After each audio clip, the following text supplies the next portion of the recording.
Mundo Ejecutivo presenta.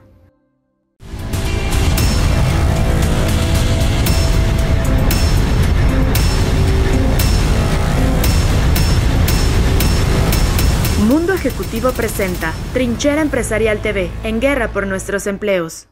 Muy buenas tardes a todos, como todos los martes, aquí en punto de las 7, saludándolos Dieter Holz, saludándolos desde nuestra trinchera, hablando sobre los temas de validez, pertinencia y que están en boca de todos en estos días. En esta ocasión vamos a hablar sobre un tema muy interesante. Nos acompañan, como siempre, Larry Rubin, está también con nosotros Verónica Vaz y pues disculpamos a Agustín Barrios Gómez y Gerardo Gutiérrez Candiani por estar imposibilitados de estar con nosotros en esta ocasión. Tenemos, sin embargo, a un invitado de súper lujo, con gran conocimiento en un tema que obviamente hoy en día está en cualquier mesa, está en cualquier sobremesa y también en las preocupaciones de cada uno de nosotros, tanto el sector privado como el sector público. Está con nosotros Salomón Chertorivsky-Boldenberg. Salomón fue secretario de Salud del 2011 al 2012 en el sexenio de Felipe Calderón. Fue también secretario de Desarrollo Económico de la Ciudad de México del 2012 al 2017.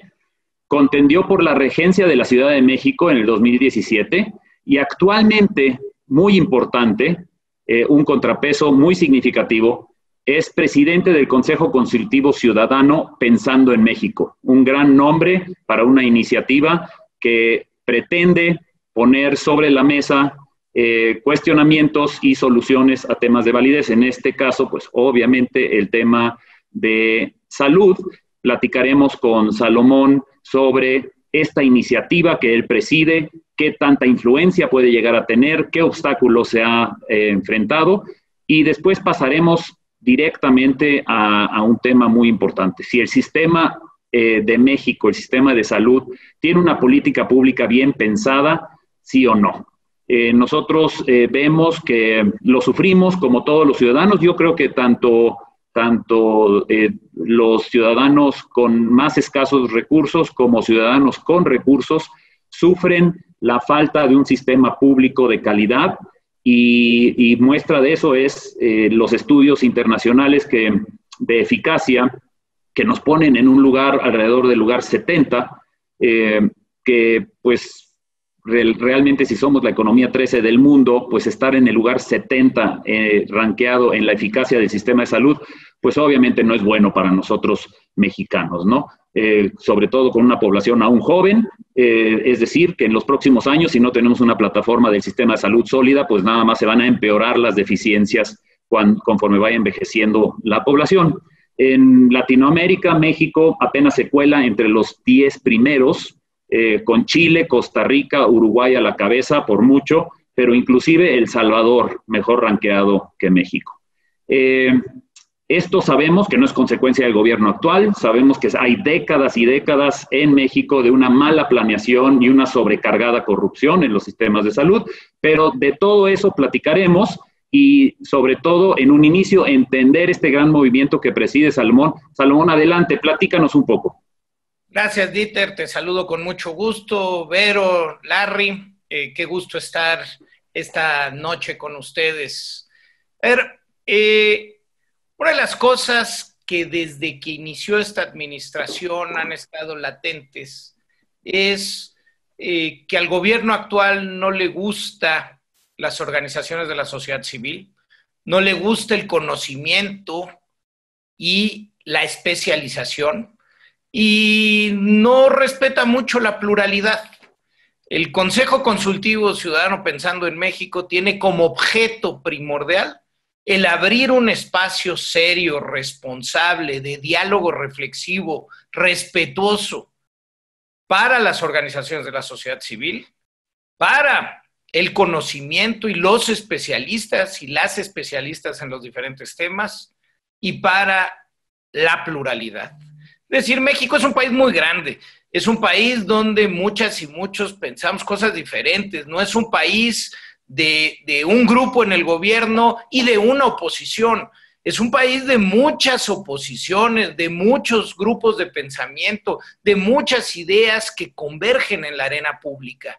Se necesitan espacios que con metodología, con puntualidad, basados en evidencia y en los hechos, y no en las ideologías o en las creencias, en las pulsiones o en las pasiones, sino realmente en lo que se pueda estudiar, lo que se pueda demostrar, pueda proponer y pueda llevar a cabo tareas reflexivas para que se lleven a cabo. Pensando en ello, es que Movimiento Ciudadano ofrece esta plataforma a un grupo de ciudadanas y ciudadanos que no tienen que ver con la militancia partidista, sino que lo que nos mueve es poder aportar en este terreno. Y es así como en el Consejo Consultivo hay 37 mujeres y hombres que nos juntamos periódicamente a discutir los grandes problemas de nuestro país. Entre ellos está Verónica Vaz, pero puedo mencionar a Federico Reyes Heroles, a Jacqueline Pechart, a Raúl Trejo del Abre, a Lourdes Morales, a Sergio Alcocer, a Raúl Padilla, a Nicolás Alvarado, a Tele Vale, a Patricia Mercado, y un largo etcétera.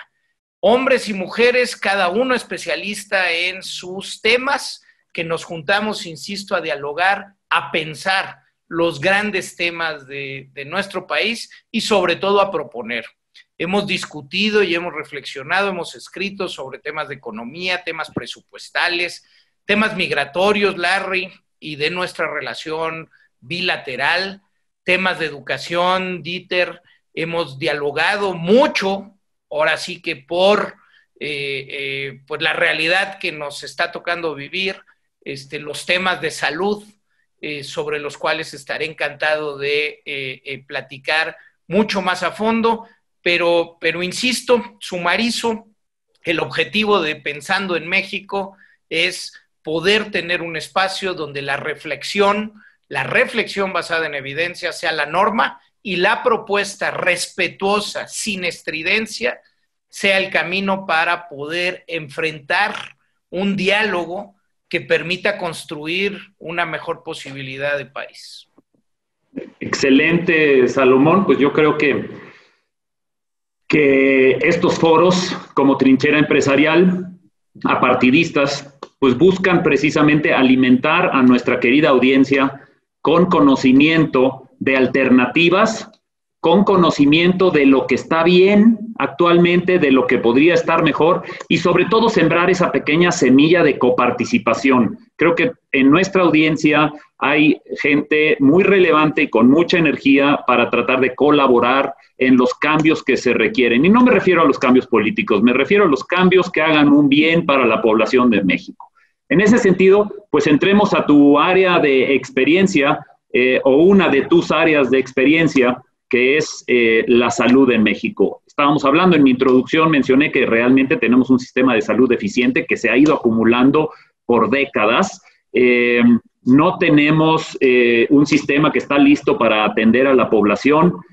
Ha vivido de simular, que sí lo hace, y pues por ahí hasta se dice, ¿no?, que una de las maneras más seguras en México de perder el estatus de clase media es que algún familiar se enferme o se accidente de manera grave, ya que el patrimonio familiar se va en atender el suceso, ¿no?, en el sistema privado, a falta de garantías de la disponibilidad o la calidad del sistema público. Realmente no tiene la mejor de las imágenes nuestro sistema de salud. ¿Qué opinas tú? ¿Qué es lo que no se hizo? Sabemos que tenemos pandemias mucho más graves que lo que actualmente nos está pasando, como es la diabetes, como es la obesidad, que pues realmente son un verdadero detractor del desarrollo social en México y una fuente de muertes altísima y de enfermedad que previene que la gente sea productiva.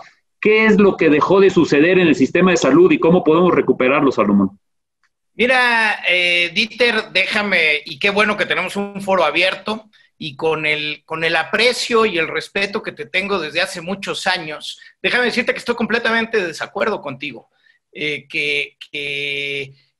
efecto, lo que ha logrado este gobierno, lo que ha logrado el presidente López Obrador desde su campaña, es repetir una mentira 1000 veces de que hay un sistema de salud destrozado en nuestro país, y mira, hasta una gente como tú se lo cree.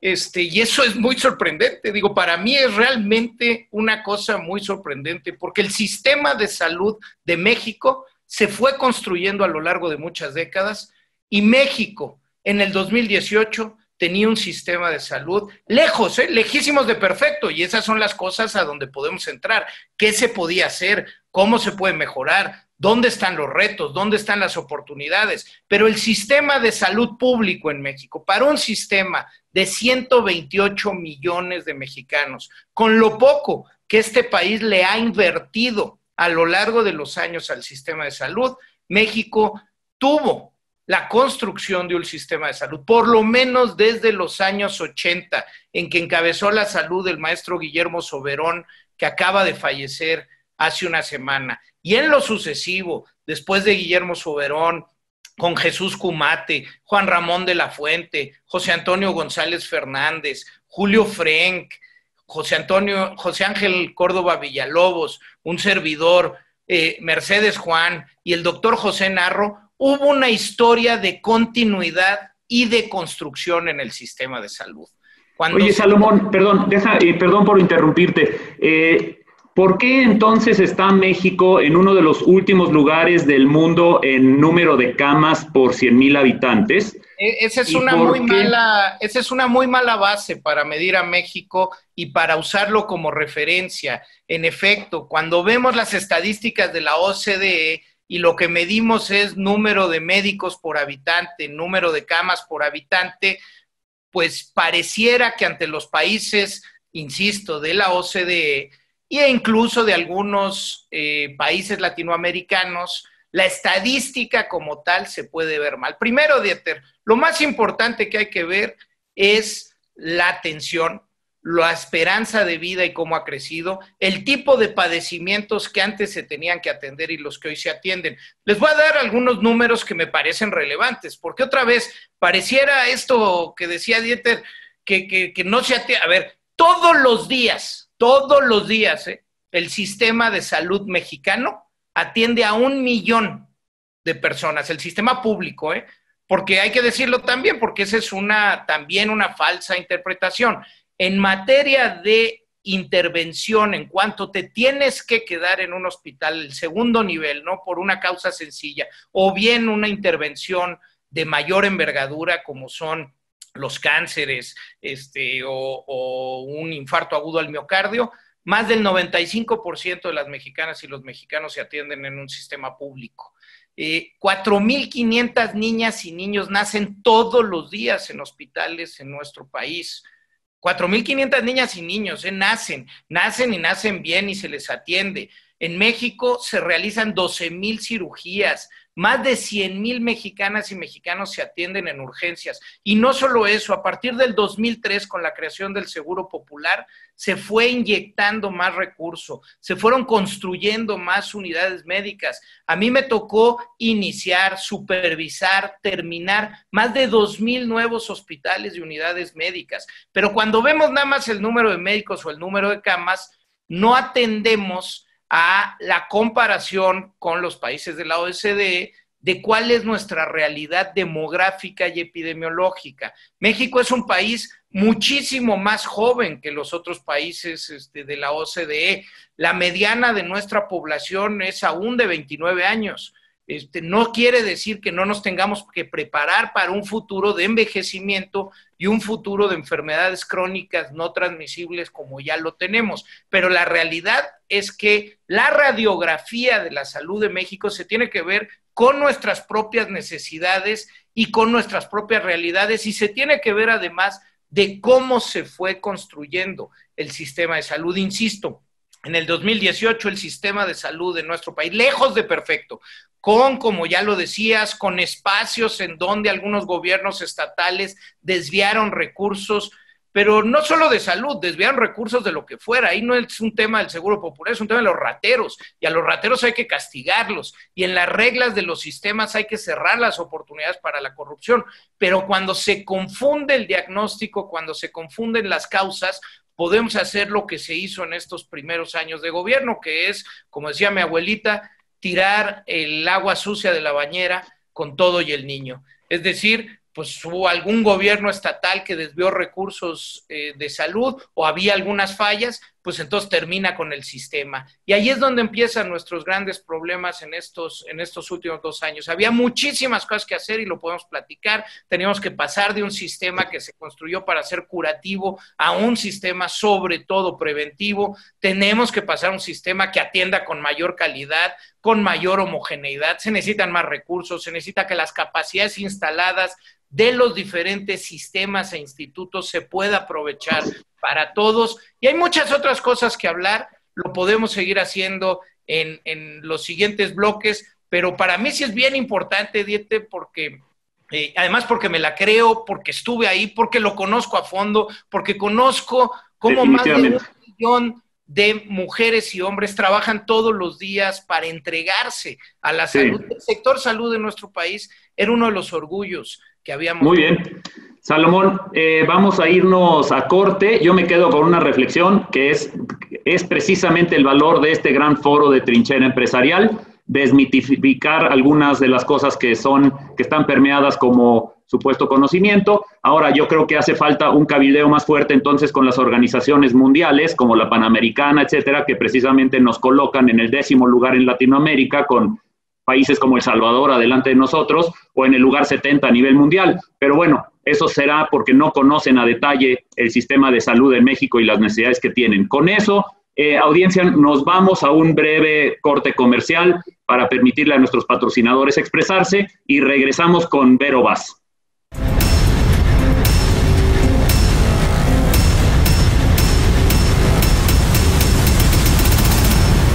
En la edición de octubre de la revista Mundo Ejecutivo, te presentamos a los 20 ejecutivos más destacados en el área de la administración del capital humano, los CHROs que apuntalan el valor humano en las empresas en medio de la turbulencia económica global. Además, profundizamos en la oportunidad que tiene el sector asegurador con la llegada de productos InsurTech al mercado automotriz que demandan mayor cobertura basada en condiciones personalizadas.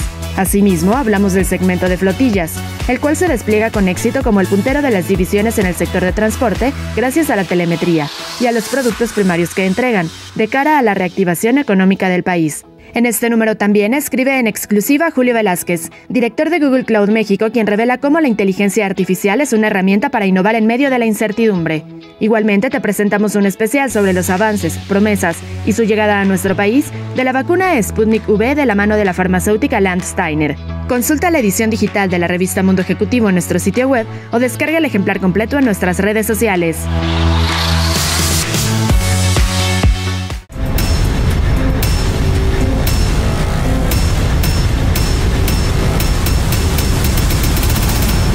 Querida audiencia, estamos de vuelta con ustedes aquí en Trinchera Empresarial, en nuestro primer segmento interesantísimo, el punto de vista conocedor de Salomón, que me dio un manazo, yo por desconocedor de todo lo que se ha logrado, pero es muy válido, de eso se trata Trinchera Empresarial. Vamos a hablar con Vero Vaz, una experta desde el punto de vista de la sociedad civil, en lo que realmente los sistemas de gobierno deben de generar, que es la equidad. Ahora, el sistema de salud en lo específico, pero en lo general, el sistema de salud como embona dentro de toda esta responsabilidad del gobierno para generar equidad o disminuir la inequidad. Pero ¿vamos por el camino correcto, Vero? Pues miren, tuve un fin de semana muy interesante porque, por una parte, estuve revisando algunas de las lecciones del nuevo libro del intelectual Fareed Zakaria, que saca su libro de 10 lecciones para la era de la pospandemia. Y uno de los temas que dice es que se ha probado que los gobiernos que han hecho un mejor trabajo con el tema de la pandemia no tiene que ver con la ideología del gobierno o con el tamaño del gobierno, sino tiene que ver con la calidad, ¿no? Y justo tiene que ver con la calidad, tiene que ver con la confianza, tiene que ver con la capacidad de decir algo y que las personas sigan esa línea, y tiene que ver con la posibilidad de que las personas cuando se enferman de entrada sepan qué hacer, ¿no?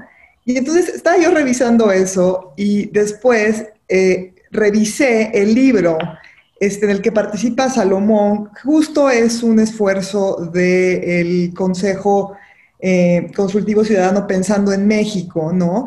Que es un libro que tiene todas las lecciones y que tiene ahora sí que los insumos de 6 secretarios de salud, ¿no? Y entonces justo hay un vínculo entre estos dos. Cuando se ve lo que sucede en México, para empezar, es un punto de negación donde no puede haber aprendizaje porque el gobierno no ha dicho, nos equivocamos, ¿cómo lo hacemos mejor? O sea, no hemos llegado a ese momento. Pero además se ve toda una serie de errores donde nunca se recalibra y se aprende y se regresa a hacer las cosas de cierta manera, ¿no? Entonces, desde el uso del cubrebocas, hasta si te quedas en casa o no te quedas en casa, hasta que la mayoría de los mexicanos, si se enferman, no saben qué hacer o no saben cuál es la vía institucional para ser atendidos, ¿no? Si se enferman en esta coyuntura.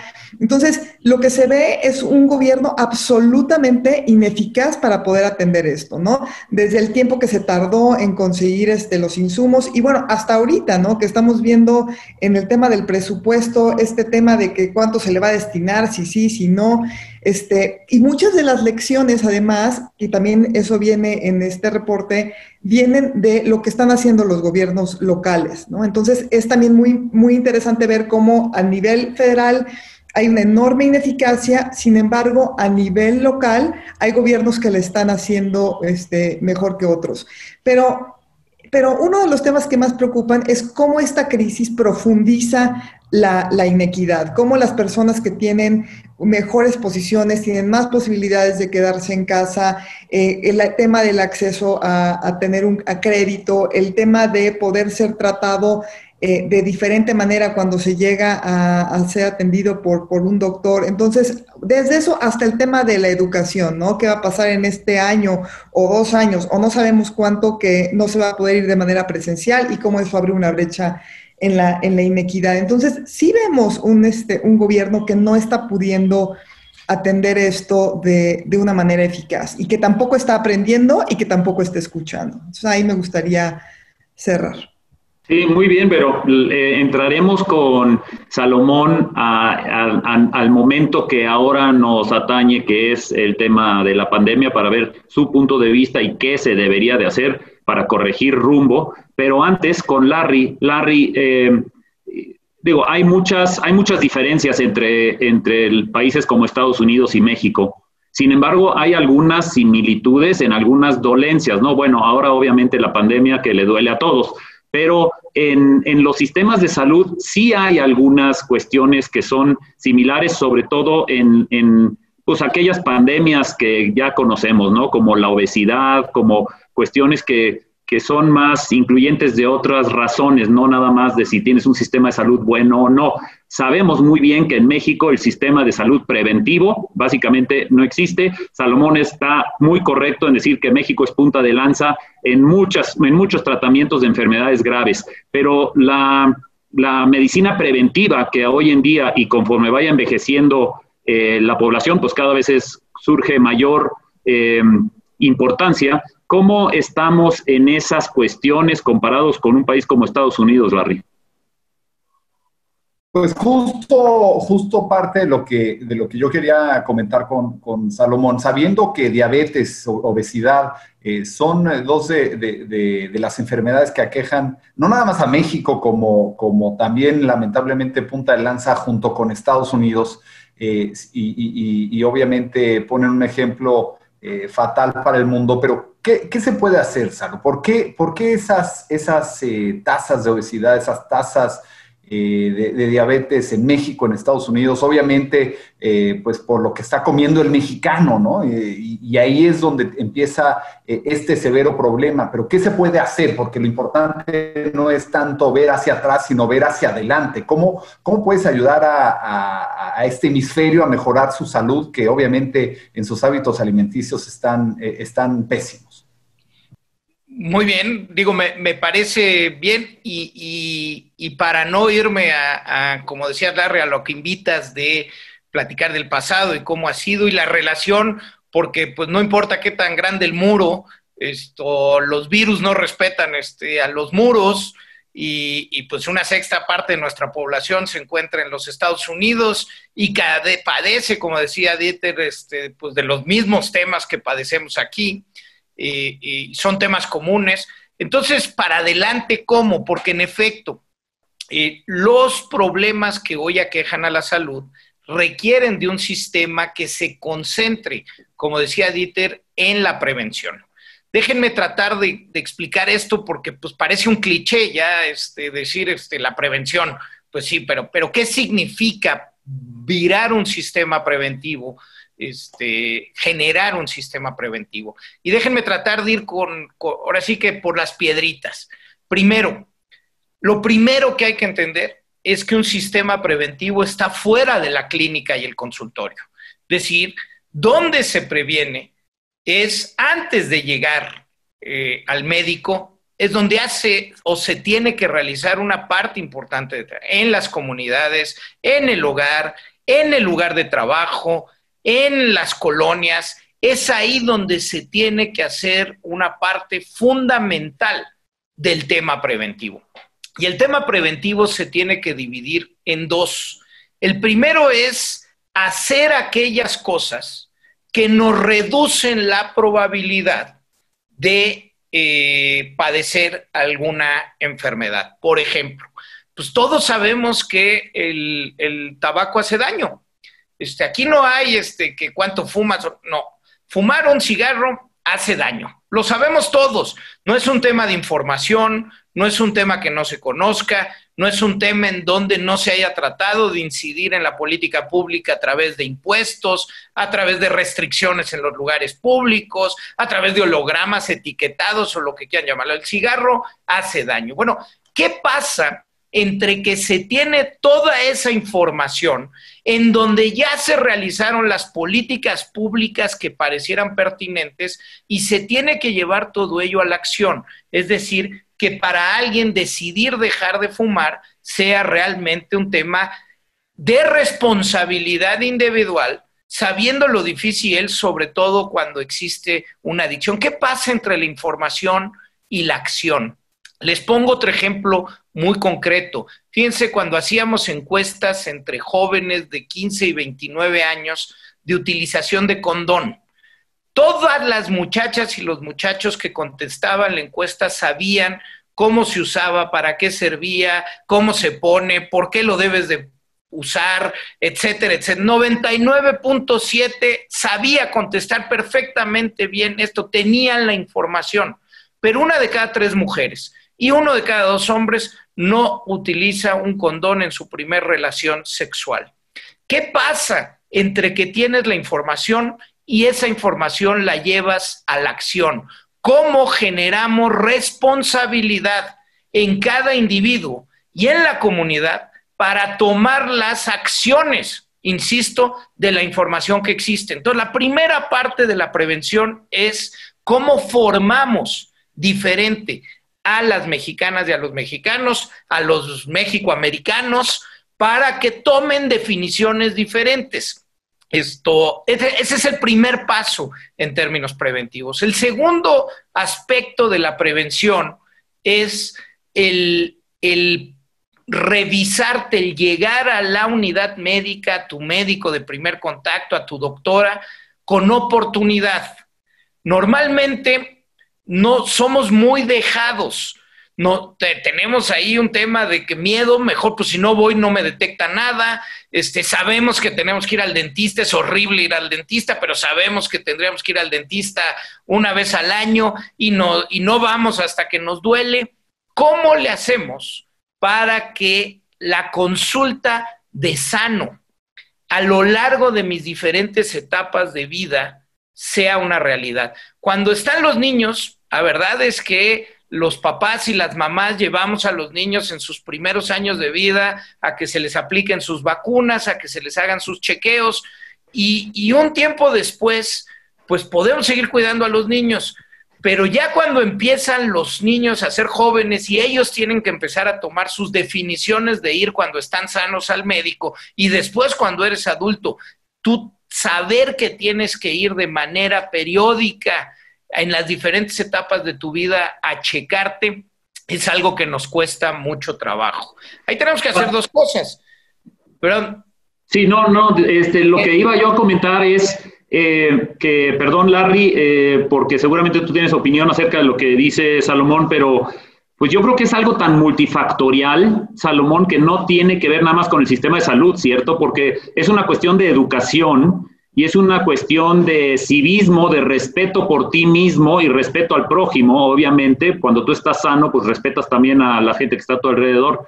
A mí me tocó redactar el proyecto de nación para el actual gobierno en todo lo que es activación física y deporte, que es una cuestión que todos los países analizados que utilizamos para sentar las 8 bases principales de este nuevo plan, era que pues en 20 a 25 años ibas a ver realmente una sociedad más sana. No la puedes ver de un año a otra. Entonces, Larry, en ese sentido, si nos puedes compartir un poco qué opinas con la diferencia entre lo que es culturalmente inherente en el cuidado de la salud que se inculca desde que eres chiquito en Estados Unidos versus lo que se hace en México. Sí, no, definitivamente yo creo que aquí entra el factor que dice Salomón, ¿no? El tema de la prevención, de tener el hábito de ir con el doctor, el hacerte chequeos médicos, ¿no? El llevar una vida sana. Si, por ejemplo, si sabemos, justo este ejemplo que decía Salomón, si sabemos que el cigarro no es bueno para nuestra salud, pues habría que dejarlo, ¿no? Y así otros hábitos que no hacemos en general los mexicanos y los americanos, como puede ser ejercicio y dormir las horas que debemos dormir, ¿no? Todo esto contribuye. Pero ¿qué dirías tú, Salomón, porque trato de ver a lo mejor un hilo conductor entre estos dos grandes países vecinos y que comparten no nada más territorio, digamos, en el mismo hemisferio, sino poblaciones que se comportan en cierta medida similar, ¿no? Y creo que por ahí va por qué el mexicano y el americano en su conjunto son unas de las poblaciones más poco saludables del mundo. ¿Cuál es ese hilo conductor? Obviamente recae mucho en lo que come, ¿no? El mexicano come mucha grasa, los changarros que encuentras en cada esquina de cualquier parte del país, ¿no? En Estados Unidos demasiadas azúcares. ¿Cuál es ese hilo conductor? A ver, es un hilo conductor del mundo y déjame decirte, Dieter decía es multifactorial y estoy totalmente de acuerdo. No se le puede atribuir solo cuando dicen el sistema de salud es el culpable de la obesidad. Bueno, hay que ser más cuidadosos. De entrada es genético, vaya. Estamos genéticamente carburados para acumular calorías porque la mayor parte de la historia del hombre y la mujer sobre la tierra, lo que había era escasez. Entonces, cuando tenías comida, el cuerpo está predeterminado para acumular esa comida. Genéticamente se nos antoja más un brownie con helado de vainilla que un brócoli, porque lo que queremos es la acumulación de calorías. Pero ¿qué pasó a lo largo de la etapa industrial y sobre todo en las últimas décadas? Que en muy poquito espacio físico, con muy poquito dinero, podías hacerte de las calorías. Pues ¿cuánto es una bola de helado? Pues son 1000 calorías. ¿Cuántas bananas necesitas comerte para que tu cuerpo reciba las 1000 calorías? Entonces hay un tema genético multifactorial, en efecto, un tema de abaratamiento de los productos calóricos, también relevante, y todo eso tiene que entrar en el mandato para poder construir sociedades más responsables. Hay que entender que hay una decisión individual, pero también hay que entender que hay una pieza donde la comunidad y los gobiernos coadyuvan para que el individuo tome sus mejores decisiones. Muy bien, Salomón, excelente. Con eso cortemos para nuestros patrocinadores que puedan dar un mensaje. Entramos a comercial y regresamos después de esto. No se vayan.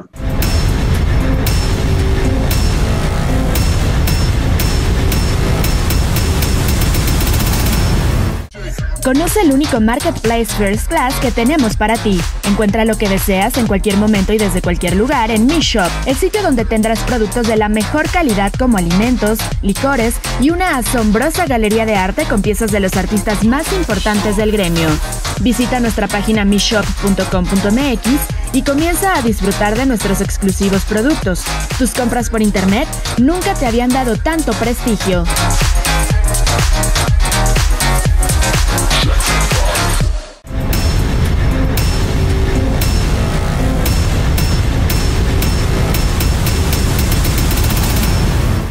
Pues bienvenidos de regreso aquí en Trinchera Empresarial. Platicábamos con Salomón Chertorivsky, mis co-conductores Verónica Vaz y Larry Rubin y su servidor Dieter Holtz. Platicábamos acerca de puntos muy, muy relevantes. Salomón nos abrió la puerta a información pues de primera mano por la tan relevante responsabilidad que ha tenido Salomón en su trayecto de vida pública y ahora también pues, siendo un catalizador de participación ciudadana en sus esfuerzos actuales, específicamente en salud. En ese sentido, pues muy acertado lo que Salomón mencionaba acerca de que el primer punto para cualquier prevención pues es generar responsabilidad. En ese sentido, pues si lo que no hacemos ahora, pues nos va a perseguir por muchos años, si no es que por muchas décadas. Y no tanto la pandemia en general o en específico, sino más bien todo pues la manera en la que uno como gobierno se preocupa o se ocupa de cambiar hábitos y de mejorar el sistema integral que, como bien dice Salomón, y lo reitero, todo empieza con la prevención y la prevención empieza con generar responsabilidad. De ahí que la importancia de ver a la gente pues con tapabocas, ¿verdad? Porque eso es lo primero que te indica que se tiene que tener la responsabilidad con el prójimo de prevenir. Bueno, Vero, en ese sentido, ¿qué nos espera a futuro con lo que estamos viendo de ejecución ante la pandemia del gobierno en estos momentos, en estos meses?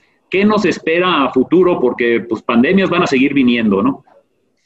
Nosotros como sociedad civil y como sociedad en general podemos estar hartos de la pandemia, pero la realidad es que esto no se va a solucionar pronto. Entonces es muy importante, yo creo que poder tomar un espacio, ¿no? Para poder decir qué hemos aprendido, dónde están los datos, qué le ha faltado al gobierno, ¿no? Y poder ponernos de acuerdo sobre puntos muy básicos, desde el cubrebocas hasta qué significan los semáforos, los estamos siguiendo, no los estamos siguiendo, qué está pasando a nivel local. Entonces yo creo que es un gran momento, ya llevamos un tramo recorrido y muchos errores, entonces me parece que es un gran momento para decir, a ver, ¿qué está faltando y qué es lo que se requiere? Salomón, en ese sentido, hay un presupuesto que se elaboró durante la pandemia para el 2021 que pues no tiene mucha claridad acerca del contenido específico para salir de este problema, ¿no? Porque en el 2021 vamos a seguir viviendo este problema. Entonces, en ese sentido, Salomón, ¿qué dejamos de hacer y qué tenemos que hacer? ¿Dónde están esas bisagras que se tienen que apretar de inmediato? A ver, creo que entre los dos comentarios se establece muy bien. El primer tema es esto, entender que la pandemia será larga.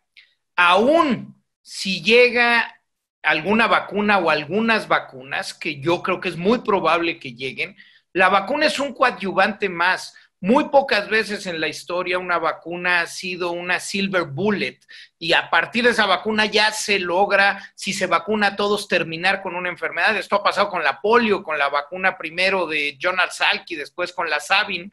En 79 en Estados Unidos ya no había polio y en el 90 fue el último caso de polio en México. Pero, por ejemplo, la tuberculosis, que tenemos vacuna desde 1921, hasta el día de hoy en el mundo hay 10 millones de casos de tuberculosis y 1,5 millones de fallecimientos. La vacuna es efectiva, 50% de los casos. Se necesita salud pública, se necesita de prevención, etcétera, etcétera.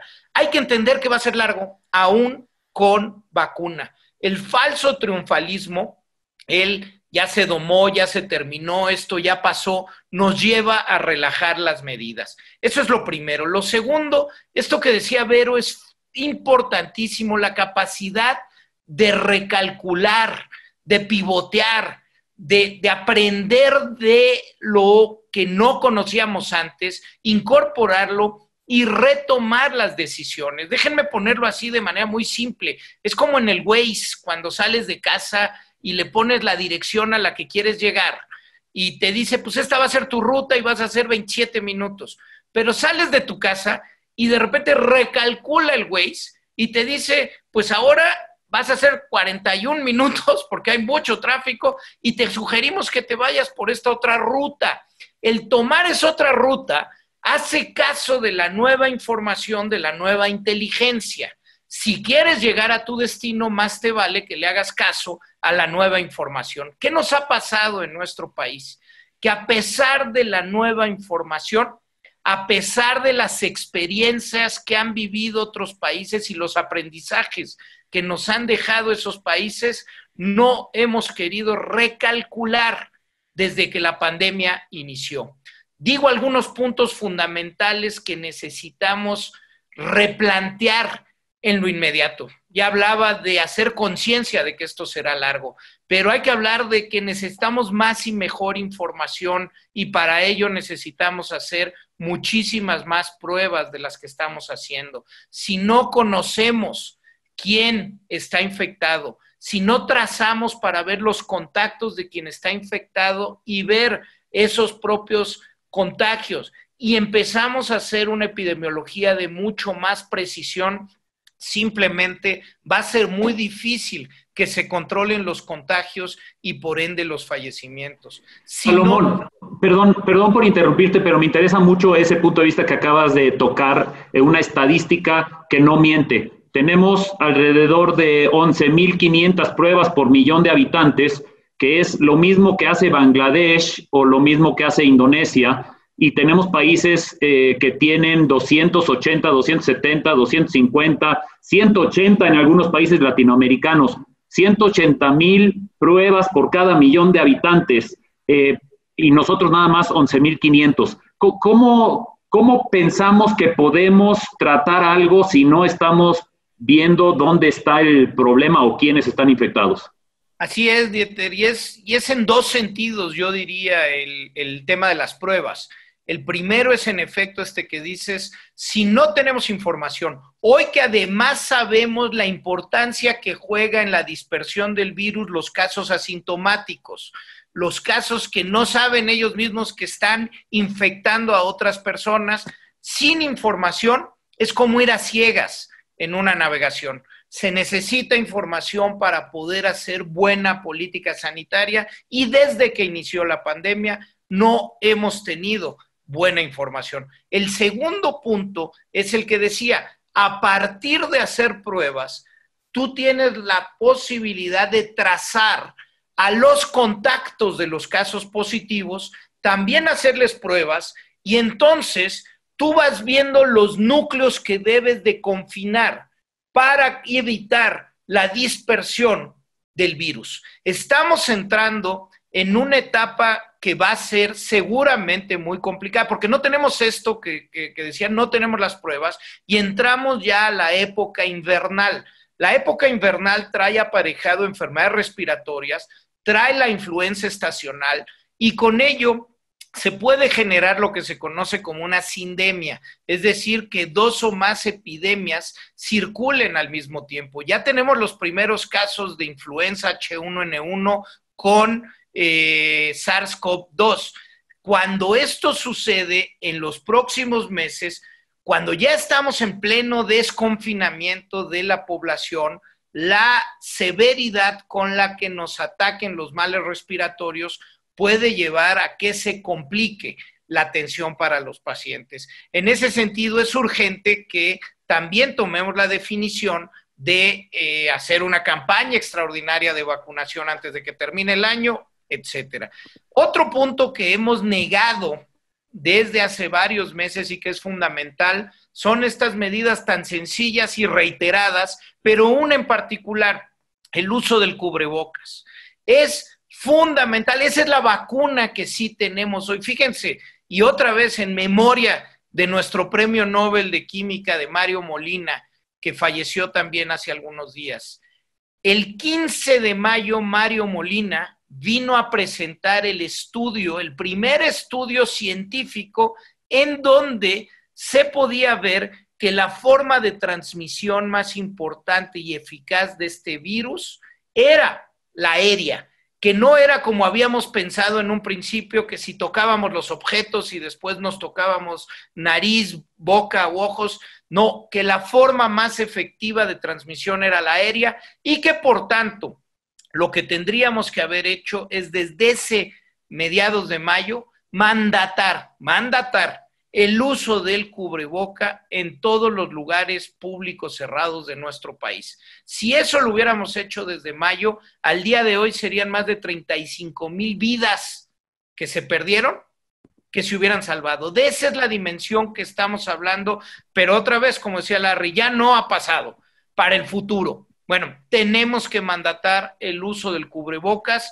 Es tarde para quienes ya perdieron la vida, pero es temprano para poder evitar las que siguen. Muy bien, Salomón, pues sí, y empecemos por la gente que aparece todas las mañanas en la televisión, ¿no? Podría ser una buena manera de el ejemplo del Twitter es fundamental para comunicar con responsabilidad. Claro, en el sentido tocaste un tema sobre las vacunas y ahí me llama la atención la coparticipación privada, si bien sobre todo gracias a la Fundación Carlos Slim, pero hay la posibilidad de que en México, gracias a la participación privada, que haya un giro en el tratamiento de la pandemia con México como un país líder tanto en la producción como en la distribución a nivel Latinoamérica de las vacunas de AstraZeneca. Todos leímos la Fundación Carlos Slim pues aportando 90 millones de pesos de entrada para que estos fuera realidad. Eso muestra que la coparticipación privada tiene un ángulo pues primordial, ¿no? En que esto el gobierno no puede solo, pero tendría que haber más apoyo o la iniciativa privada ya está haciendo lo que se puede. ¿Cómo está esa diferencia? Y déjame empezar con Larry. ¿Qué opinas tú desde el punto de vista de la coparticipación privada? ¿Qué está sucediendo en Estados Unidos? Porque sabemos que tenemos un fenómeno similar en Estados Unidos a lo que es en México, ¿no? O sea, el ejemplo desde el más alto liderazgo en el país sobre la importancia de la precaución no existe ni en el gobierno de Estados Unidos ni en el gobierno de México, pero puede haber cosas que son más sólidas, que soportan inclusive una falta de responsabilidad como esa en el liderazgo. ¿Qué diferencias hay en la participación privada en Estados Unidos en el sistema de salud versus México, Larry? Y luego pasemos con Salomón para que dé sus puntos de cierre al respecto. Claro, Dieter, gracias. Yo creo que definitivamente esta participación público-privada es de suma importancia, ¿no? El gobierno actual en Estados Unidos ha destinado en investigación y desarrollo a empresas como Pfizer, Janssen, la Moderna, ¿no? La Moderna es de comida, pero Moderna, el farmacéutico, definitivamente le ha destinado muchísimo para la vacuna. Ya varias, Merck también tiene, ¿no? Entonces varias ya están en fase 2, a punto de lograr fase 3, que esa es una gran noticia. Creo que en próximos meses veremos ya la FDA aprobando alguna de ellas y pues será cuestión de pocas semanas para lograrlo. Pero como dice Salomón, lo que podemos hacer hoy por hoy es usar el cubrebocas lo más posible cuando salgamos, ¿no? Yo sigo viendo a muchísimas personas que no lo usan, pensando a lo mejor porque si ya les dio no les puede dar, que también es otra falacia, ¿no, Salomón? Que si ya te dio no te puede volver a dar el COVID. Gerardo, nuestro coconductor, nos platicaba de 2 casos que él conoce que le ha repetidamente dado a las mismas personas. Entonces, esto de que si ya te dio no te puede volver a dar COVID es también una falacia. Entonces, no debe ser una razón para no salir con el cubrebocas. Es incómodo para todos y definitivamente, pues ni modo, ¿no? Eso es lo que hay que hacer. ¿Cómo Muy bien, Larry. Muy bien, Larry. Pues en ese sentido, Salomón, tú estuviste en lo más alto de la responsabilidad del sistema de salud en México. ¿La iniciativa privada en estos momentos es esencial, no es esencial? ¿El gobierno puede solo o no? Por favor, con eso concluye tú el programa. Muchas gracias. Pues sí, tenemos ya nada más un minutito. Y déjame decirlo, el ejemplo que ha dado el esfuerzo público-privado en estos meses es fantástico. Es inusitado una velocidad tan impresionante como la que vimos para la investigación y la producción de las posibles vacunas en el mundo. Y eso se ha logrado por esfuerzos público-privados, hay que decirlo. Ahora bien, hacia lo que viene. No es lo mismo tener vacuna que tener vacunación. Lo que tenemos que ir planteando y preparando desde el día de hoy es cómo vamos a generar las capacidades para que una vez que llegue la vacuna, la podamos realmente aplicar. Algunas cosas importantes. Necesitamos una red de frío. Muchas de las vacunas tienen que ir a temperaturas incluso muy bajas. Necesitamos vacunadores. Necesitamos que la gente sepa que si está en alguno de los grupos de riesgo, se debe de vacunar, porque todavía hay que hacer mucha conciencia social. Hay gente que no cree que aún estando la vacuna se pudiera vacunar. Entonces, para poder realmente combatir la pandemia en los próximos meses, necesitamos volver a replantear la estrategia, necesitamos reforzar los mecanismos, necesitamos trabajar con toda seriedad. El gobierno, los individuos, las empresas, la sociedad civil, todos en conjunto. Mientras tanto, como decía Larry, cuidémonos. La mascarilla es la pieza fundamental para poder prevenir en estos meses. Pues ahí lo tienen, estimada audiencia. Creo que tenemos todos la responsabilidad de ser un ejemplo de precaución y de prevención. Con eso despedimos el programa, se nos ha acabado el tiempo, quisiéramos tener mucho más tiempo de platicar con Salomón. Excelente conversación, excelentes cifras y sobre todo siempre propositivo, Salomón. Esperemos volver a oír de ti y de tu iniciativa cuando toque ya tener las vacunas. Ahora, ¿cómo le hacemos para la vacunación? Como tú bien dices, porque es otro boleto. Pues muy bien, con eso nos despedimos. Muchas gracias como siempre por estar con nosotros. Hasta la próxima semana.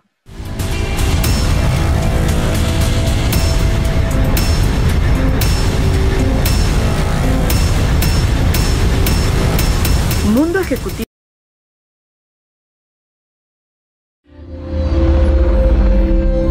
Mundo Ejecutivo presentó.